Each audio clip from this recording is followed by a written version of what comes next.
Hi, I'm David Riley, I'm Nicholas Harvey. and tonight we have as our guest Sam Malikaduran. Hi, Sam. Hey, brothers, how's it going? Good. First tonight up is Nick with a rant. So tonight's podcast is going to be on first impressions, and something that I've run into a lot lately, and I thought it'd be a great topic. So Will Rogers said, "You never get a second chance to make a first impression," and I think that rings true with when prospective guys start scratching the itch of Freemasonry, wanting to learn more. More often than not, somebody will tell us they're interested in Freemasonry, and we'll send them to the lodge locator part of their respective Grand Lodge or most worshipful Grand Lodge in his state, in his area. We'll tell him to pick a few near his home or work and to email the secretary for more information. Now this guy he's excited to learn more, and he goes and he finds a lodge in his area. He goes to the website, and more often than not, he's met with an out-of-date, out-of-style, half-put-together website that was last updated 5 years ago. He'll navigate through pictures he doesn't understand, like a bunch of guys dressed in full regalia with random titles. He'll try to find the Contact Us page, but if it's anything like my experience when wanting to visit a lodge, those are broken and you're never sure if they'll get the message or who it'll go to. If he's lucky, he might find the secretary's email somewhere hidden on a page, and maybe he'll even chuckle to himself that somebody is still using an AOL or a Yahoo. No offense, Brother Chuck Dunning. Or another email from way back in the day. And then he'll think maybe what he heard was right. Maybe Masonry is just a bunch of irrelevant old guys. But he may forgive the website for being out of date and search Facebook for the lodge page. But that's not up to date either. There's no contact info, and by this time, the flame of interest is almost gone. He'll probably make a note to follow up if he hasn't heard back, but that'll probably slip his mind. You see, my generation, the millennials as we're called, we find our information from Google. We're taught, trained, and directed to research something on the internet. Long gone are the days of the cute to be one, ask one bumper stickers. A bulk of our membership just doesn't join that way anymore. And that's why I think it's important to keep and maintain websites, Facebook pages, and Facebook groups.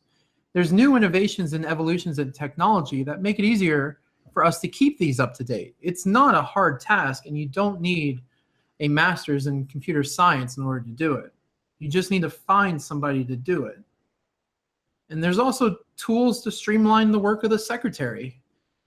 Tools that are free, like MailChimp, that could send trestle boards out, and you could monitor who does and doesn't get it, and you don't have to worry about somebody hitting reply all, and then now there's this huge change of everybody else saying stop hitting reply all and all this other stuff. I believe first impressions are so important that we asked our friend and brother Sam, an executive strategist at HubSpot, who also teaches advanced digital marketing, to come on Three Distinct Knocks and tell us what we can be doing, should be doing, and why. Thank you for joining us. Why don't you tell us a little bit about yourself, your Masonic background, and your career? Sure. Well, thanks for having me. I'm big fans of both of you individually. Know you guys from Massachusetts. It was weird for me when I first moved to Massachusetts. My first 4th of July, the fireworks were sponsored by the Massachusetts Masons.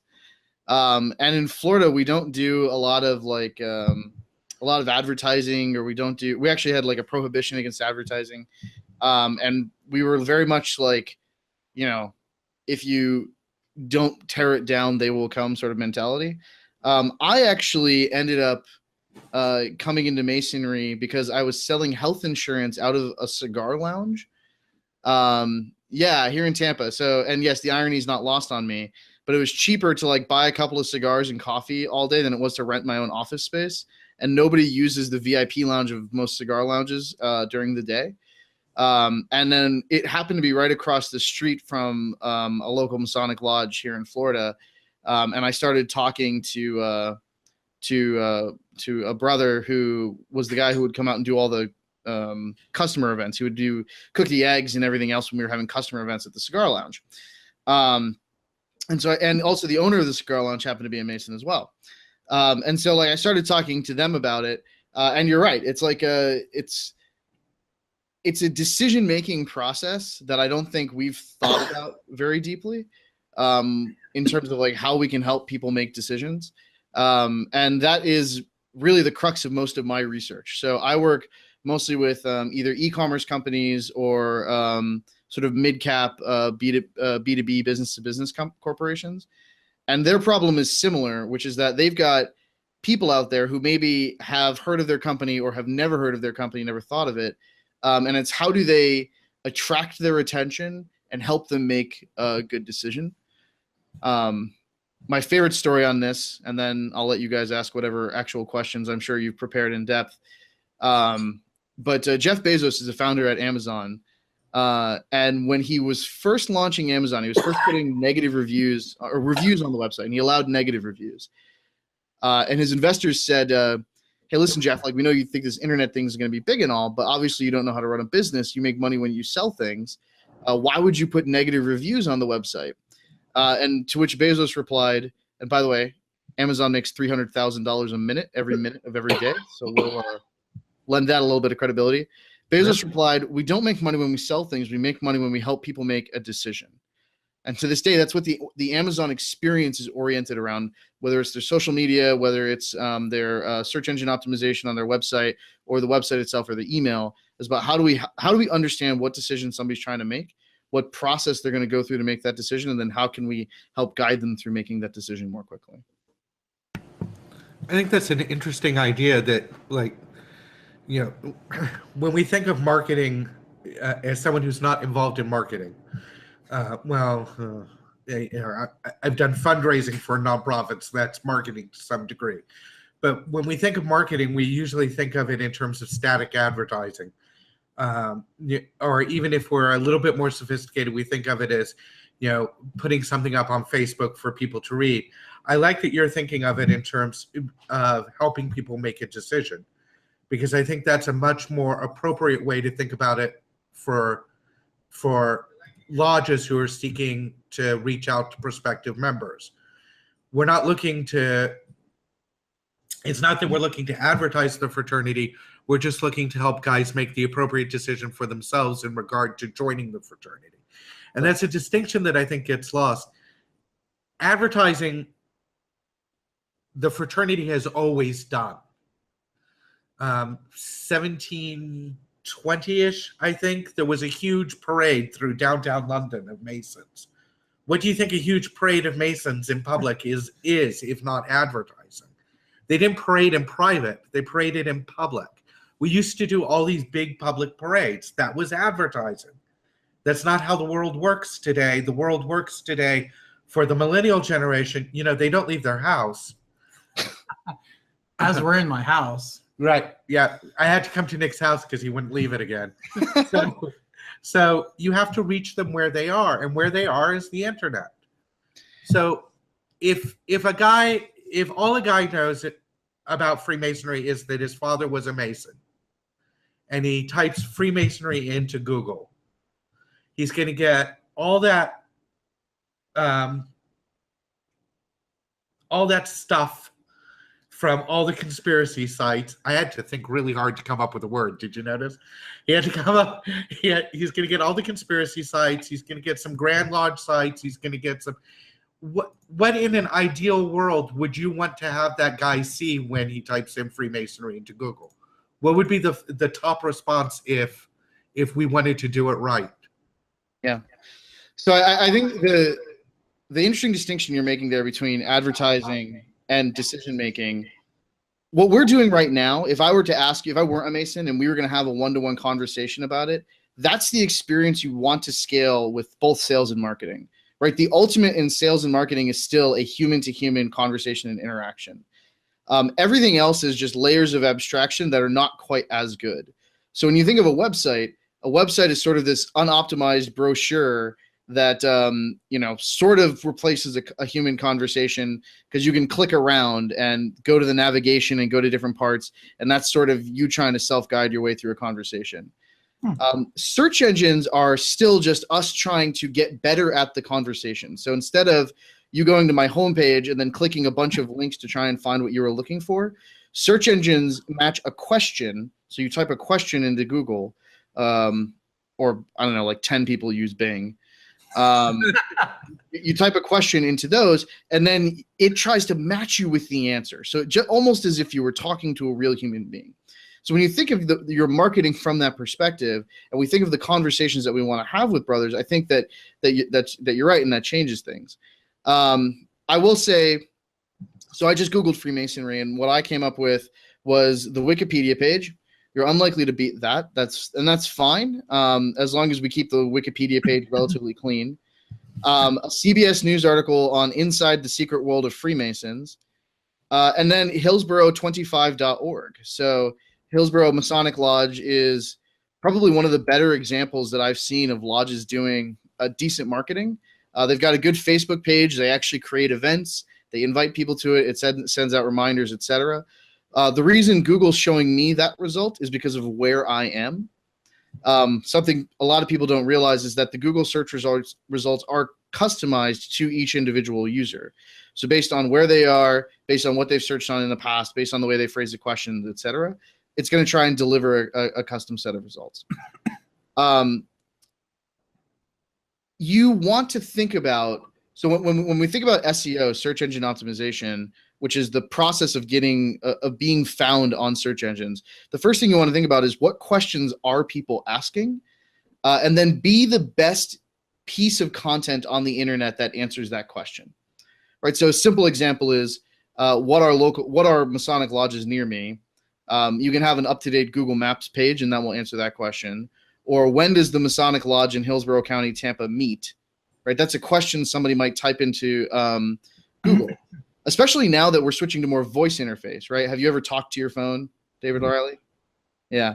So we talk to our phones and we ask them actual questions. We have this conversational experience with them.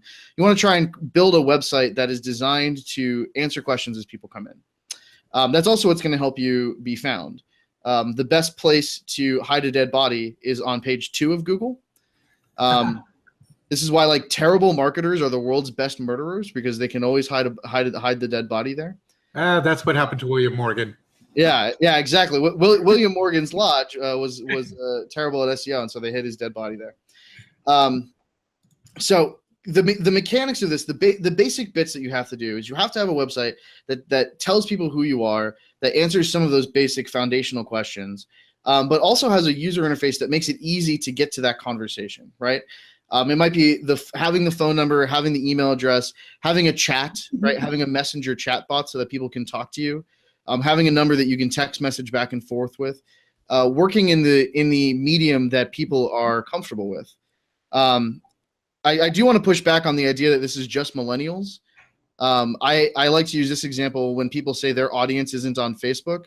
I had somebody in class who sold RFID tags to farmers, and they didn't believe that 65-year-old plus farmers would be on Facebook.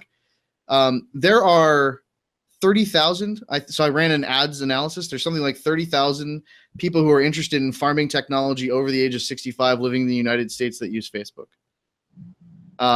So don't think that your audience isn't necessarily on Facebook just because they're not millennials. So we have the search engine optimization piece and the social media piece are how do we bring people to our site? And then once they're on our site, how do we figure out what their questions are and connect them to an answer as quickly as possible? That's the way to think about the problem. Yeah, as a fundraiser, one of the stats that I ran across was that the largest identifiable group signing up for new Facebook accounts were grandparents wanting to stay in touch with their grandkids going to college. So you do have generational adoption of the technology. As the kids use it more, the grandparents want to have it because it keeps them in touch with their grandkids. Yeah. People who are still active in the business world have to use it because it's how the world works these days. So I agree with you. It's not just millennials, but it's easy to Grand Lodges are trying to attract young men to the fraternity, and they're trying to find ways to reach out to them. And the standard joke about the Grand Lodge reaching out to young Masons is they decide to have a focus group of young men who have joined the fraternity, and they invite them to the Grand Lodge and they buy them lunch, and then they spend 2 hours telling them what they want from Freemasonry. Yeah. And I think that that's too often how we approach the whole prospect process.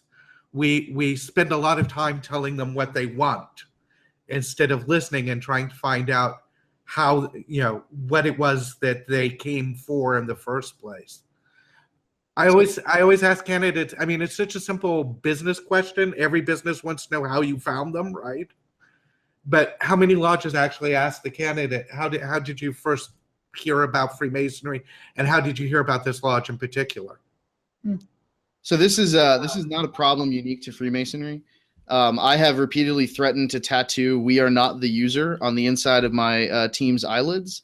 But our HR department will not allow me to do that yet. I don't know. We'll see. I ask every year.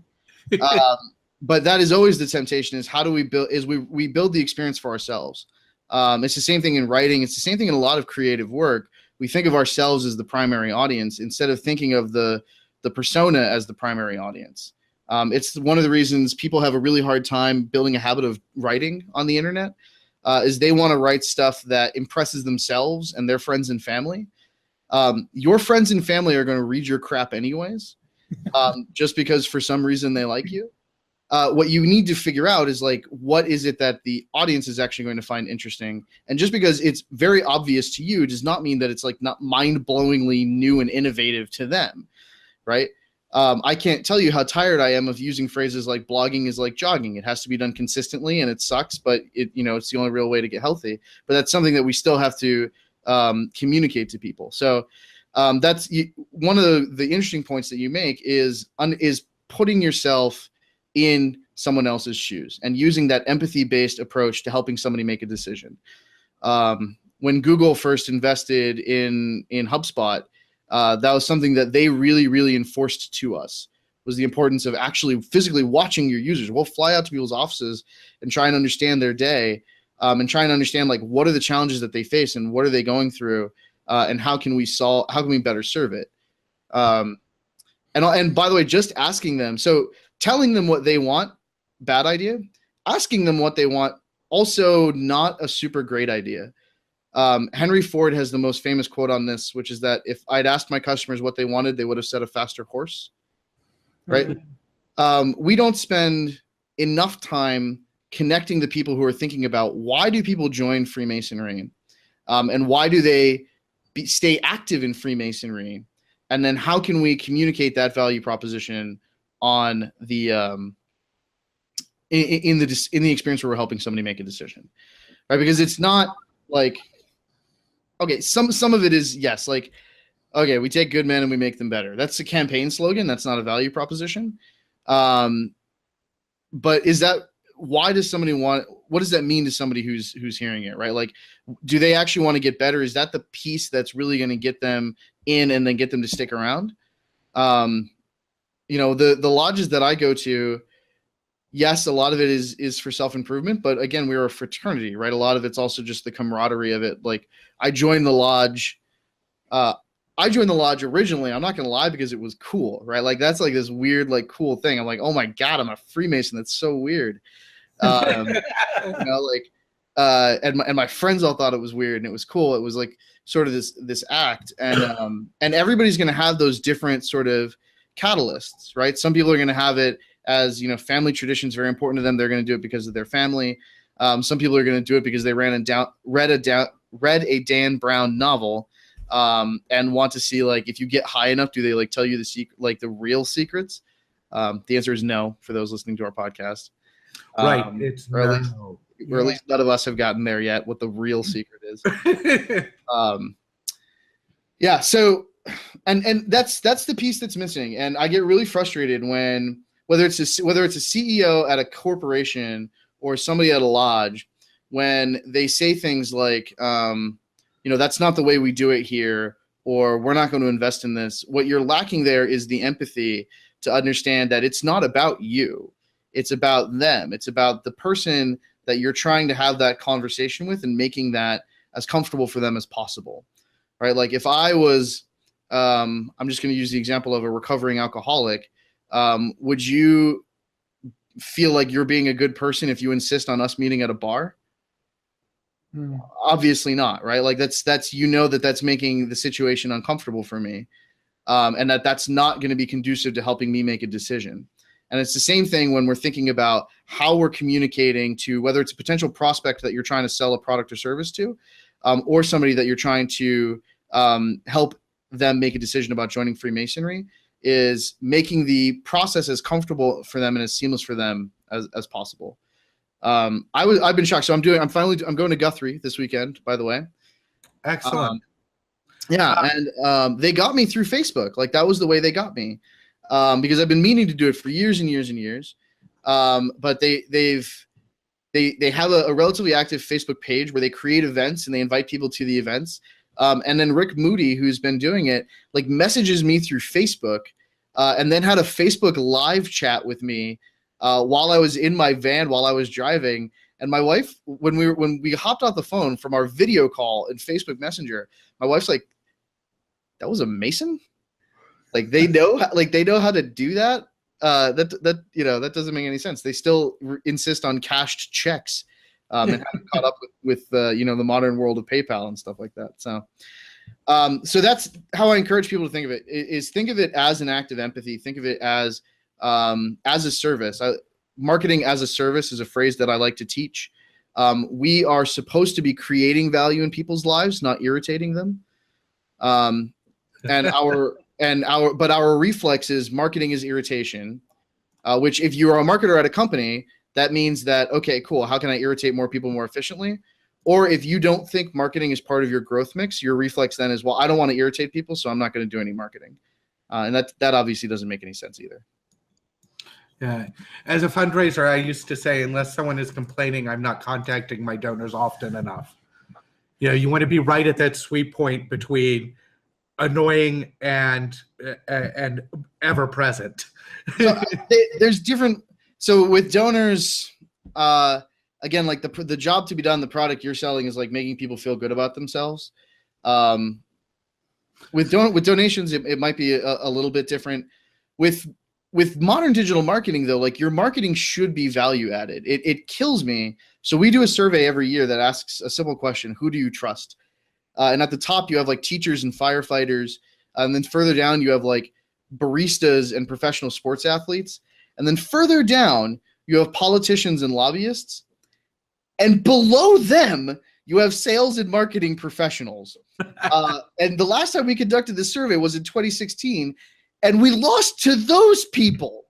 We lost to politicians and lobbyists. It's humiliating. And it doesn't have to be that way, right? Like and again, I have been the worst at this. Both of you know that I used to sell cell phones in malls. Literally the most obnoxious salesperson you could possibly be. I can do the pitch in Spanish, even though I don't speak Spanish. And the reason was because I didn't care about what they were going to say back to me. I just knew my pitch, and they were either going to give me their credit card and walk away, or not give me their credit card and walk away. Either way, I was going to keep talking at them in whatever I assumed was their native tongue. Modern marketing doesn't necessarily have to be that way. Now, like when I came to HubSpot, it was so weird for me that people would be excited to hop on the phone with salespeople. They'd like get everybody together around their conference call, thing and be excited to talk to us. Or when I unsubscribe people from our newsletter sometimes, because emailing people who aren't engaged hurts your deliverability. It hurts your ability to get into inboxes. So I'll unsubscribe people manually myself, and I'll get angry emails being like, hey, like I was saving those up to like read in one shot at some point. And people are like, they're getting angry that I'm removing them from my marketing. And the reason they're doing that is because we're not focusing on the obnoxious irritation-based sales process, but instead we spend a lot of time figuring out what are the questions people are asking, what are the decisions that they're trying to make, and then can we be the most helpful people on the internet in terms of helping them make that decision. So I wouldn't necessarily say that like marketing has to be irritating.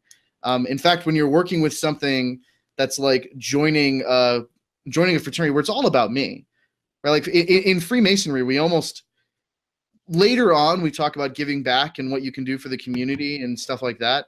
But most of our positioning is like making you better, helping you be a better person, that personal self-improvement. And yet we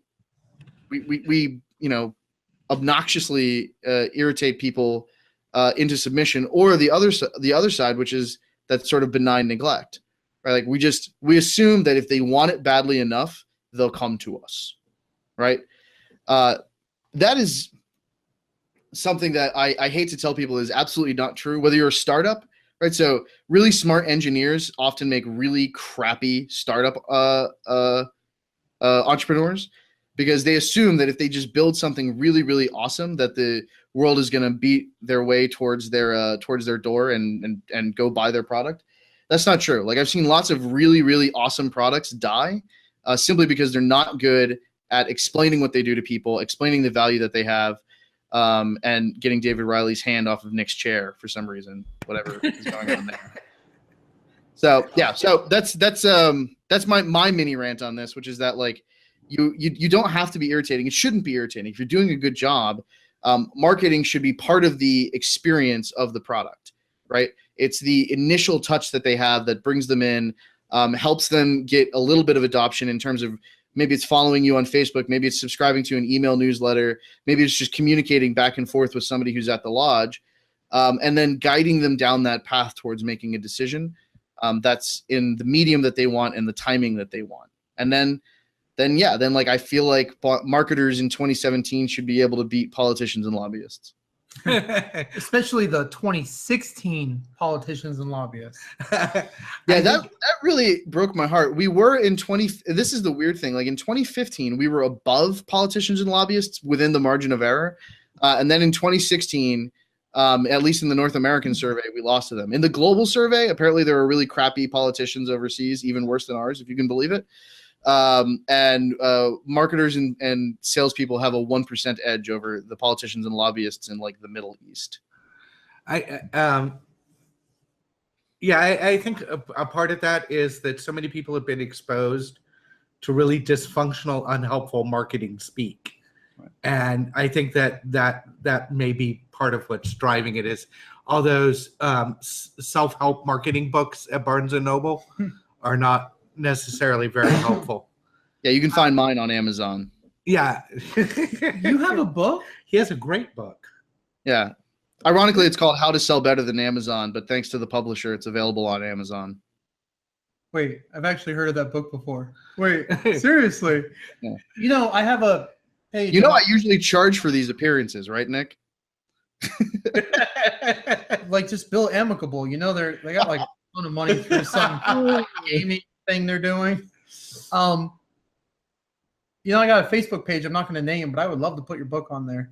Anyway, one of the guys from the live chat wanted to know how many Masons is too much, is too little. I guess where he's trying to draw the line is when does the advertising become too much for somebody who, okay, he wants to take over like the Facebook page and start posting, but he doesn't want to like fill up people's timelines. How do they get started? Where do they go? Well, I think his question is more, you know, many people think of the effort to put the fraternity out there as an effort to generate more Masons. Right. That's not necessarily the case. That doesn't necessarily have to be the goal. The goal has to be to reach the right Mason. And I know Sam has an entire rant that you can push back on you and give you on getting that it's not about getting all the customers, it's about getting the right customers, reaching the right target audience. And all we're trying to do is trying to reach the guy who doesn't yet know that he's perfect for the fraternity. Right. And because we have all these broken family connections, because the boomers didn't join the fraternity, we're trying to reach out to them and trying to reconnect with these people who would, under ordinary circumstances, their grandfather or their father might, or an uncle might have brought them into the fraternity. Right. But they don't have a connection right now. And if we're not out there reaching out to them, they'll never have a connection to the fraternity. And they're perfect to come in. How you sort them once they get into that funnel is a completely different issue. And I'm sure Sam has a funnel that he'll be glad to tell us about. But at the end, how you guard your lodge's west gate is your lodge's job. It is also the job of the marketing, right? So we talk a lot about what we call buyer personas, which is we write these actual stories that have both the demographic characteristics, which in masonry is relatively straightforward, and the psychographic characteristics, which is like who they are, why they want to do this, some of that stuff that we talked about before. And we create these buyer personas to help us figure out who we want to attract and how to identify them when they get there. We also have exclusionary buyer personas. So there's two types: inclusionary buyer personas and exclusionary buyer personas. All of us have at some point worked with a customer where we're like, this person just can't possibly be worth our time. The Han Solo, no reward is worth this, Star Wars reference. Defining those and then talking. We're paying for this. Keep going. Old enough to be on the internet. Be 13 plus. Hey, I'm not paying for those 10 seconds you just wasted. Keep going. But so by creating those buyer personas, we can figure out in marketing where those people came from. And sometimes it's relatively straightforward, right? So I, again, because I had not yet realized that I am not the user, wanted to write for my team the e-commerce guide to advanced statistics. And my sales reps fortunately saw this in my queue and threatened to throw me out of the fourth story window at our office. Because, first of all, our software doesn't do statistics. So who cares if we're attracting people to our site who care about statistics? And then second of all, the kind of person who's going to be interested in advanced statistics is not a good fit for us. Right? Like we want people who aren't like super techie necessarily, who aren't going to like hack the tool to do exactly what they want it to do. They just want a tool that does like most of what they want it to do, and they're not going to call support 5,000 times, trying to figure out how to turn it into a whistling teapot. The sales organization was able to figure that out. But if I had published that, or let's say I just did, I did an iPad giveaway. iPad giveaways are the worst marketing you could possibly do.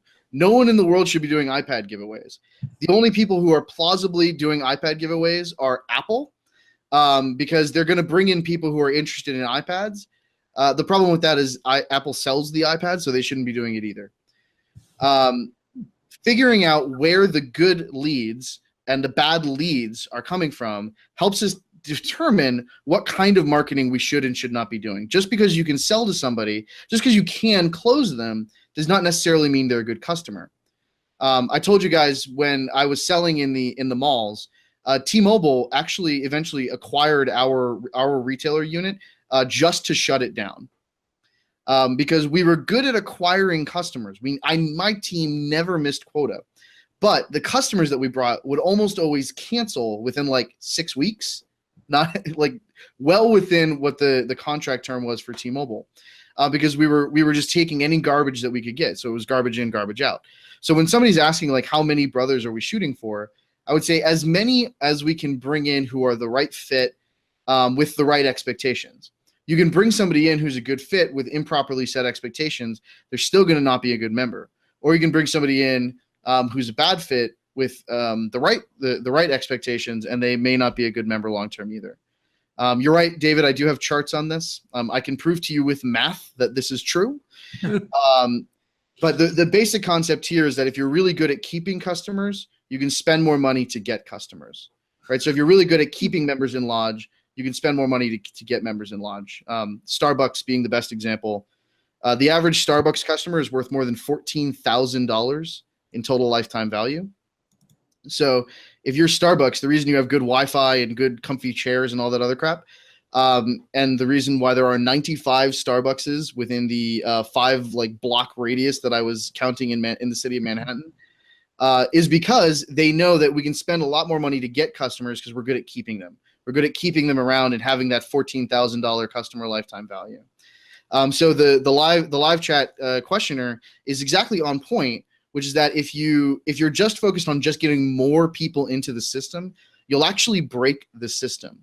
You won't be able to do as much good, interesting, innovative marketing if you're not good at keeping those customers.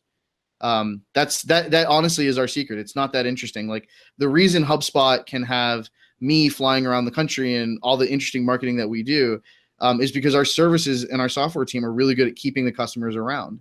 So we spend something like 15 times more money than the customer pays us per month.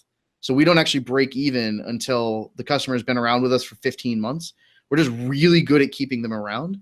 And that's what allows us to spend so much money on marketing, be so efficient at it. So garbage in, garbage out is the cliche. But the math behind that is you can't spend money on interesting ways to get people into the lodge if you're not good at keeping people in the lodge, and you're not going to do that unless you're attracting good fits. Now, we have this idea that the ideal Masonic path, the ideal Masonic career, is a guy is interested in Freemasonry, and we're a little vague on why, but he's interested in Freemasonry. He comes to the lodge, knocks on the door with a check in hand, and petitions. He's a great guy, very involved in his community, wonderful, blah, blah, blah, blah. He joins, he goes through the 3 degrees, and he spends the rest of his life paying dues to the lodge, and goes through the chairs, and it's just like magic. It just works. But I don't think we spend very much time thinking about how unlikely that scenario is. There's one of those. Yeah. His name's Rex. He's here in Tampa. Yeah, the odds of the right guy approaching your door and knocking on it are very slim. When I was master of Amicable, there was a guy who came to the lodge, and he knocked on the door right before a lodge meeting. And right before a meeting is the worst time to try to get a lodge's attention, because 700 million things are happening at the same time. But in an effort to be hospitable, one of the stewards came and got me and was like, could you give 3 seconds to this guy just to greet him? And so I went out, and because I had a great officer line, I was able to spend a little time with him, and I invited him to come back to dinner. Worst idea ever. He seemed like a nice enough guy in the 3 seconds. Dinner was a disaster. He was a really bad fit. The guy who knocks on your door because he's interested isn't necessarily the guy that you want. There may be a guy out there who doesn't know he's interested, that if you can reach him in the right way, is the ideal candidate. Right. But if you're just taking what comes to your door, you're just going to get what floats up. That's laziness. I mean, that's so in the world of business, that's the reflex, right? Sales reps want to be order takers, where they just call, they have a 1-call close, and then they get their commission check. Marketers want that too, right? We just want to be able to bid on, for example, like buy now terms. When we're doing pay-per-click advertising, we just want to bid on people who are searching for, what laptop should I buy right now? And I'm ready to buy right now.com. Right. Like that's like the process that we want to follow. You're absolutely right that, first of all, those people may not be a good fit. And then second of all, there's just not many of them. And you're giving up the opportunity to own what we call the research phase of the buying cycle too. Right. So if all you do is take people who have already self-selected through a process of deciding that they want to buy, first of all, you'd better already be really, really good at that. Otherwise, you're not going to be able to close and retain them. But second of all, you're not going to control any of the inputs into it, right? Like if that's what we're relying on, then it's sort of not surprising that we're ending up with people who are even coming into Freemasonry and then not sticking around because they have improperly set expectations. The earlier that we can own, and you don't need to buy my book anymore, by the way, because this is the final highlight that I'm now hitting. The earlier that you can own the process of somebody starting to think about a problem, the more power and influence that you have in that decision-making process.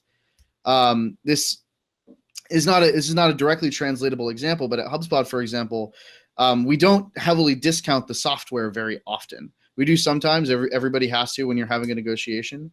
But by the time somebody gets to that point where they're talking price and everything else like that, we've already done so much education of them on what they should be expecting to do, how much work this is going to be, how important this is to them, figuring all that stuff out, like figuring out why, if this is important to them and why this is important to them, that like the actual price is not really the differentiating factor, right? Whereas, you know, if you only wait for people who are ready to buy, the differentiating factor is going to be price, or, you know, I don't know, I guess in terms of Freemasonry, it would be like whoever's going to not serve hot dogs. Like, I'm so tired of hot dogs, right? But getting in those people, and this is why, like, this is sort of our paradox, right? Because we've always decided that the best way to answer our critics is to say nothing. And there is, to an extent, a nobility in that. But there's also a failure in that to realize that people are going to find that information, and even if they don't accept it as true, not finding any other information is not particularly helpful, right? So we're not personalizing the lodge. We're not showing the camaraderie that exists. A lot of the best conversations that we have about philosophy and everything else like that, we keep hidden in secret, and we don't necessarily write about that. My favorite Masonic publication is The Past Bastard. Have you guys seen that? Yeah, I freaking love The Past Bastard, and that's like the most serious marketing initiative that the marketing world has had in a long time. Because first of all, they're articles that I like sharing, right? There's somewhat interesting articles that I like sharing, even on my wall where 99% of my friends are not Freemasons. Because whether you're a Mason or not, that's just funny. I don't know if you have to bleep me out later, but like that's some funny stuff, right? It's funny, and not necessarily always in the most positive ways, because obviously it's satire, and so it comes from the position of satire. But like, we don't focus on creating content that people are going to want to share, that's going to help fill that funnel, or that people are going to discover that's going to help bring them in. I would much rather have seen, like, I came in off of the Dan Brown novels, which is okay. That's interesting, but not super scalable. nice. I would much rather have had me come in off of, like, I mean, you know who's great at this is the freaking Scientologists, man. Like, they're like they find me in the malls and then, like, you know, give me a weird scan. They're really good at that though, because they understand, like, the first time I ever heard about Scientologists, I was walking through the mall, and it was because my girlfriend had just tried to break up with me, so I drove 2 hours from Cocoa Beach to Tampa to try and stop her, because she was already in college and she was in class, and so I'm walking around University Mall, like, looking sad, and you can just smell like sad, recently dumped college student, right from like a mile away. It's their perfect target persona. They were great at that. They're like, hey, listen, you're sad. We can give you a whatever sense and, like, help you be happy. We don't do that. We don't. And I'm not saying we should, like, buy kiosks in malls and harass men, like, while they're walking around. But we don't at all try to be the interesting answer that people find on the internet. And I think it's a tragedy, because a lot of the greatest thoughts in the world are coming out of the mouths of Masons. But we don't realize.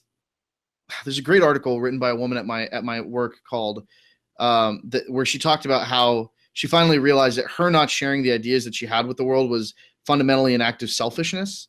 It was not the act of generosity that she needed. Like, we need her to speak up when she has great ideas at work. And the world needs that from Masons as well. Like, we should create articles, and we should create videos, and we should create some of this stuff, and not be afraid of telling people what it is that we think, and what it is that we believe, and so that we can start to own that research phase of the buying cycle, the member acquisition cycle. Totally. You gotta understand, like, this is how I think about all these things. So, go ahead. I think, you know, a part of it is that the fraternity wants to maintain its mystique.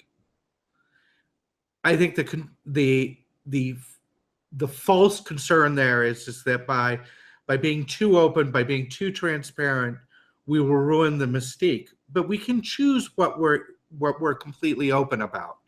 Right. We can choose, and there is no idea that Freemasonry has in the rituals or in the degrees that I can't discuss in a public forum.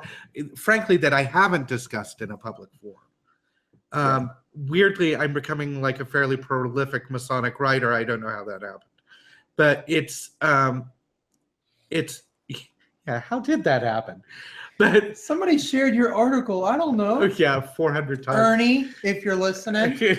But I think that the fraternity can guard its mystique without remaining silent. And I entirely agree with the fraternity's idea that the best response to a critic, but I have to put a twist on it. The best response to a critic is to remain silent. That's true to an extent, but I think you have to offer people the truth as well. You can't, like, I don't argue with the conspiracy nuts who think we're reptilian aliens. You know, no amount of my tugging on my face and showing that it doesn't come off to reveal the lizard underneath is going to convince those people. So give up and let it go. But if we don't have anything out there about what else we are, what we are, then they occupy all the thought space. And that's what's left. Yeah, the best response to the critics is continuing to say interesting things ourselves. Like, we don't necessarily have to answer them and respond to each individual conspiracy nut directly. But when you don't hear us saying anything, right, they own the conversation. Right. And there's one other interesting point there, right? So I talked earlier about the academic concept of jobs to be done. So nobody wants a faster horse. They want mobility. They want to get from point A to point B quickly. If we're being honest with ourselves, the mystique is part of it, right? Like, at least as an initial draw, the mystique is definitely part of it. But we don't really ever give clarity around why we value the mystique. When people ask me why I can't tell them things, I tell them that, first of all, we are the world's worst organization at operational security. And you can go Google all of our stuff. So it's not like I'm actually keeping the secret from you. There's two things that are important to me. One is that I have the discipline not to tell you. I have the personal discipline to keep secrets. And then two is that that is another act of incredible selfishness. Sort of like spoiling the ending of a great movie, helping what we go through in the degrees and the way in which we discover certain truths that we've already known, or that aren't necessarily like new secrets to the universe, but the way that we discover it is part of that value. And so by telling you that, I'm robbing you of a lot of the value that you're going to receive with the methods that we use to teach some of these philosophies.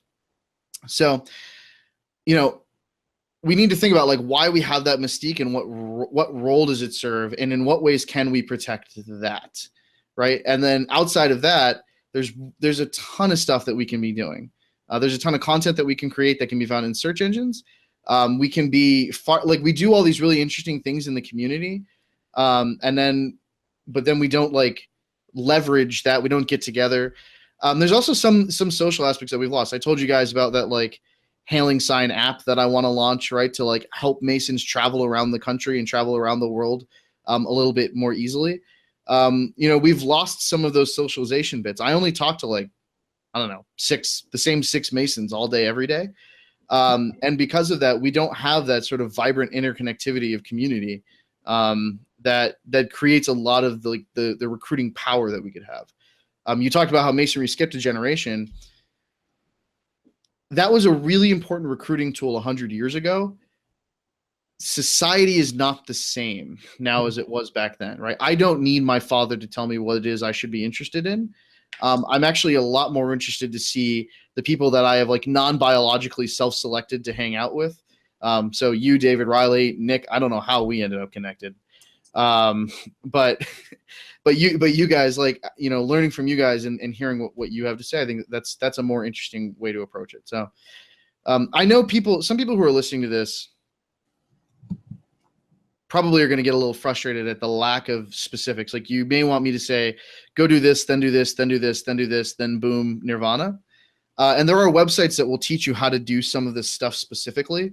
But what's lacking in 99% of both the businesses that come into my classroom or that I go consult, and most of the lodges that I talk to, is an acknowledgement that this is important and that it's doable, and a commitment to the fact that we're going to do it. It's not rocket science. I assure you I am not that smart, right? Like marketers are like do not need to be that smart in order to be really good at empathizing with people, understanding what questions they're asking, making it about the questioner, and then creating a process that helps them make a decision.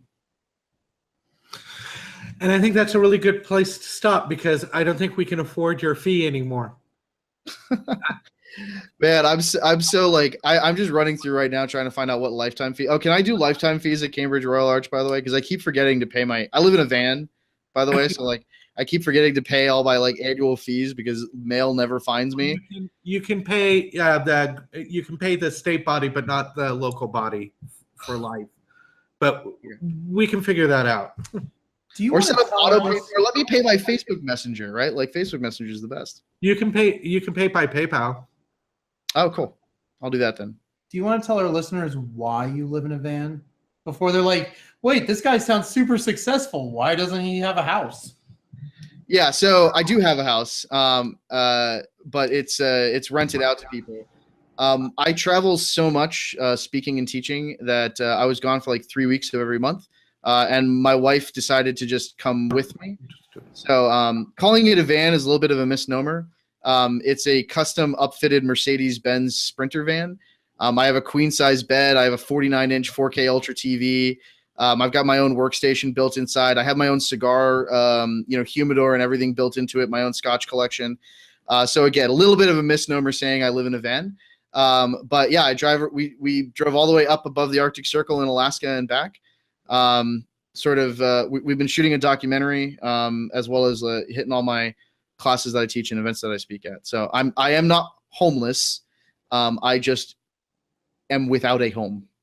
He's in a van that's nicer than my house, Nick. Holy crap. I know. Probably costs more too.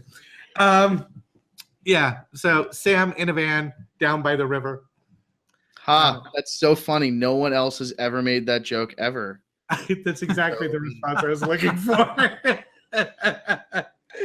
Awesome. Thank you so much for coming on and talking with us. And more importantly, thank you for like planting the seeds in people's minds about how to think about marketing in a way that isn't, I think we worry that if we advertise, we're ruining that requirement that guys come to us of their own free will and accord. There's some sort of idea out there that marketing somehow twists your brain to make you do things you don't want to do.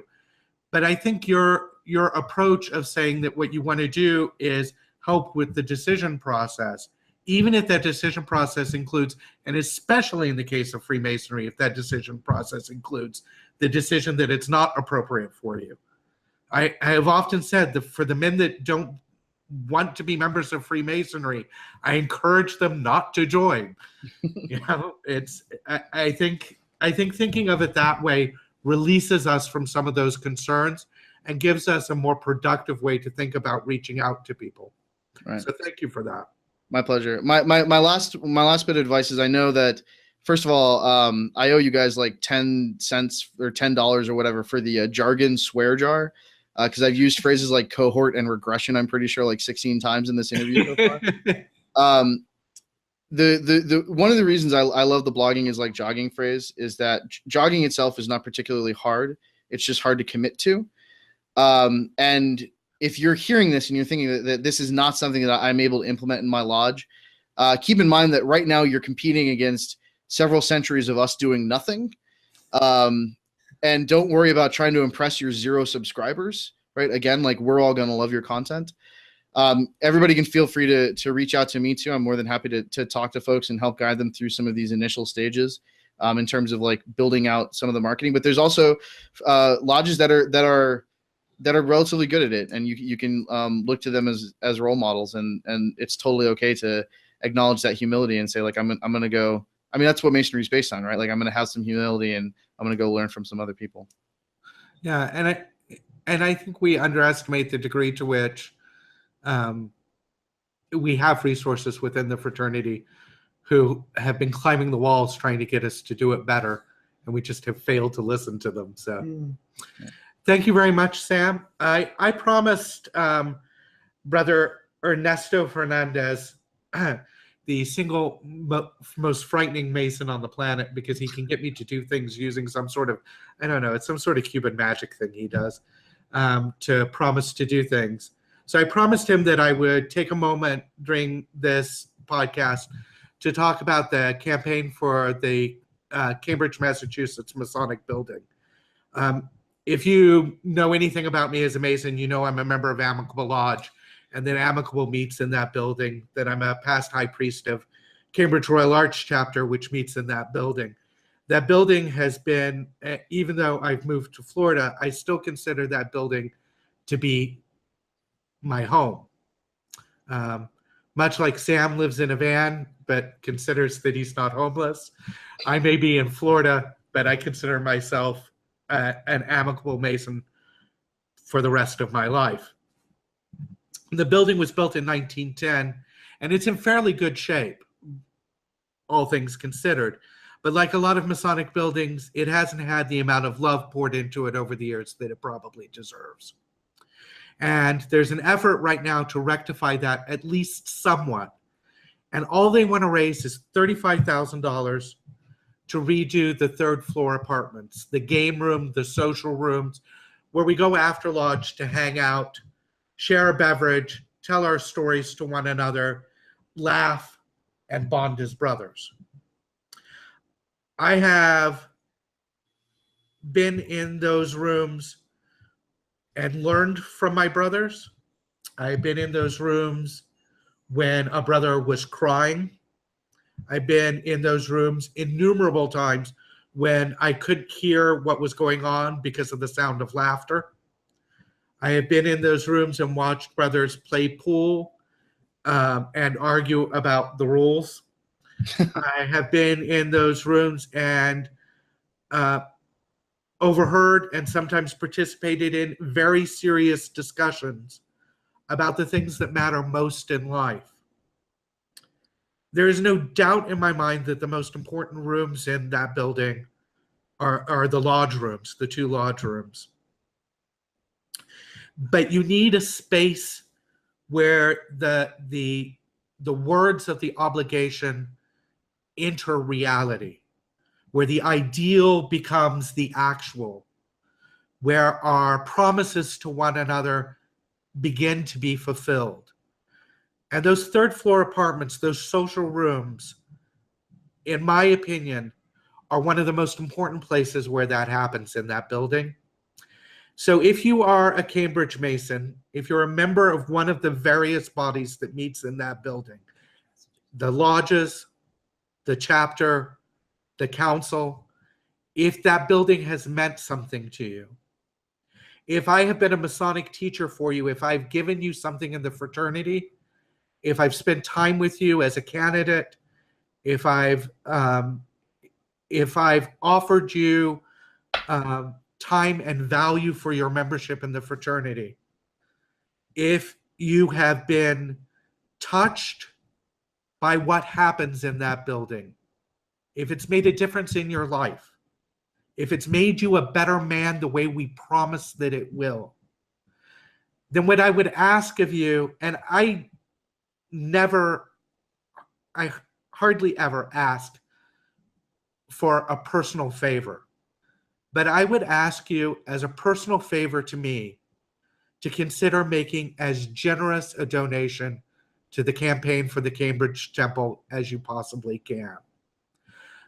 Go to the Facebook page, go to the website, look it over, and ask yourself what it means to transmit Freemasonry to the next generation.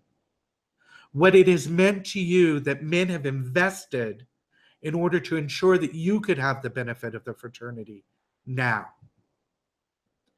And make as generous a gift as you can, consistent with the values of our institution, in that it should do no harm to you or your family.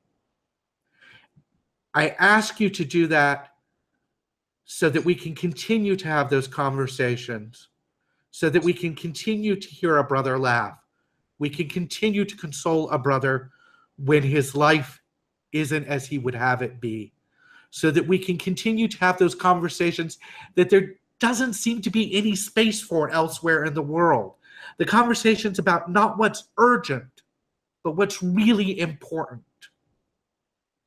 so that those conversations can continue for another 100 years in those apartments. Ernie, I hope I said what you wanted me to. Brethren, I hope you do what I ask of you. And now, What was the Facebook page or the website? oh yeah, it's CambridgeFreemasons.org, and the Facebook page is Campaign for the Cambridge Masonic Temple. But if they're in the Cambridge building, they've been flooded with it lately, so I'm pretty sure they know where to find it. If you're not a Cambridge Mason, you should feel free to donate as well. Your money is good, I promise, and we will honor you. You can find on the page that if you make donations in certain amounts, we'll get you a plaque. We'll get you lapel pins. Lapel pins. What Mason doesn't need a new lapel pin? Payment plans?